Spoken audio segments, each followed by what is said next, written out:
Et si je te disais que la raison pour laquelle tes prières ne sont pas exaucées n'a rien à voir avec le timing de Dieu, mais tout à voir avec ce que tu as fait aujourd'hui. Avant même de cliquer sur cette vidéo, tu as probablement adopté au moins 2 habitudes qui bloquent littéralement les bénédictions du ciel d'atteindre ta vie. Et voici la vérité. La Bible est très claire à ce sujet. Bienvenue sur Source de paix, un espace pour retrouver la paix du cœur et s'aligner sur Dieu. Commençons par la plus répandue. Numéro 1. Garder des rancunes. C'est tellement normalisé dans notre culture que même des chrétiens pratiquants le font sans s'en rendre compte. Je parle du refus de pardonner. Jésus ne tourne pas autour du pot dans Matthieu 6, 14, 15. Si vous ne pardonnez pas aux autres, votre Père Céleste ne vous pardonnera pas non plus. Réfléchis un instant. Ton manque de pardon envers quelqu'un qui t'a blessé il y a 5 ans pourrait être la raison exacte pour laquelle ta percée tarde à venir. Ce collègue qui t'a trahi, cet ami qui a parlé dans ton dos, ce membre de ta famille qui t'a profondément déçu. Garder cette colère, c'est comme boire du poison en espérant que l'autre meure. Dieu fait couler ses bénédictions à travers des cœurs purifiés. L'amertume bouche tout. 2. Se plaindre constamment. Nous le faisons presque sans y penser. Le trafic est mauvais, on se plaint. Il fait trop chaud, on se plaint. Les factures arrivent, on se plaint. Mais Philippiens 2,14 nous dit « Faites toutes choses sans murmure ni contestation ». Pourquoi ? Parce que se plaindre, c'est comme dire à Dieu « Ce que tu me donnes n'est pas suffisant ». Les Israélites se sont plaints dans le désert. Un trajet de 11 jours s'est transformé en 40 ans. Peut-être que tes plaintes prolongent ta saison de désert. Chaque fois que tu te concentres sur ce qui ne va pas, au lieu de ce que Dieu a déjà fait, tu repousses les bénédictions. 3. Se comparer aux autres. Celle-ci touche particulièrement notre époque. Les réseaux sociaux ont transformé la comparaison en épidémie. Tu ouvres Instagram, tu vois la vie parfaite de quelqu'un et soudain, ta propre vie te semble insuffisante. Mais Galates 6,4 dit que chacun examine ses propres œuvres sans se comparer à autrui. Quand tu es obsédé par ce que Dieu fait dans la vie des autres, tu passes complètement à côté de ce qu'il veut faire dans la tienne. La bénédiction de quelqu'un d'autre n'est pas la tienne.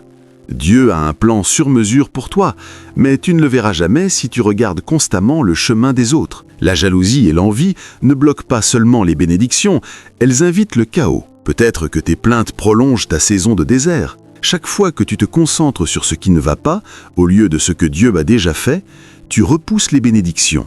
4. Vivre dans le doute et la peur.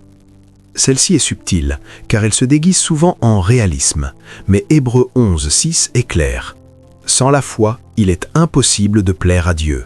Quand tu t'inquiètes constamment de l'argent, quand tu es toujours anxieux face à l'avenir, quand tu parles négativement sur ta propre vie, tu alimentes la peur plutôt que la foi. La peur et la foi demandent toutes deux de croire en quelque chose que tu ne vois pas. La peur te fait croire à l'échec, la foi te fait croire aux promesses de Dieu. Tu ne peux pas vivre dans les deux.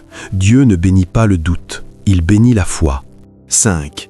Mettre l'argent et le matériel avant Dieu. C'est probablement la plus difficile à admettre. Et non, ce n'est pas réservé aux riches. On peut être fauché et quand même coupable. Matthieu 6, 24 dit « Vous ne pouvez pas servir Dieu et l'argent ».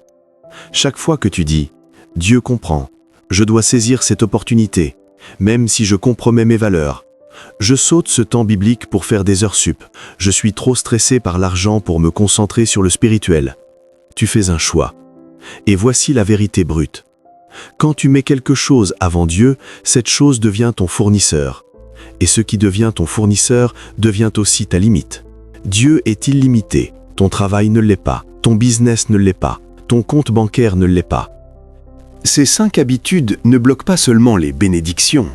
Elles bloquent la version de toi que Dieu veut révéler.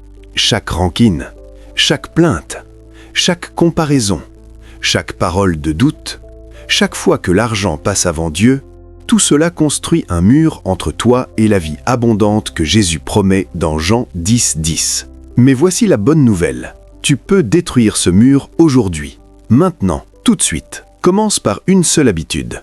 Pardonner quelqu'un, choisir la gratitude au lieu de la plainte, supprimer une application qui nourrit la comparaison, déclarer la foi même quand tout semble impossible.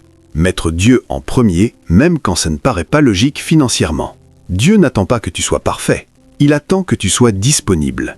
Et quand tu fais de la place, le ciel répond rapidement, les portes s'ouvrent, la provision arrive, la paix envahit ton esprit. Les bénédictions ne sont pas loin, elles attendaient simplement que tu leur fasses de la place. Si ce message t'a parlé, touché ton cœur ou t'a challengé, partage-le avec quelqu'un qui en a besoin. Dis-moi en commentaire quelle habitude tu décides de briser aujourd'hui.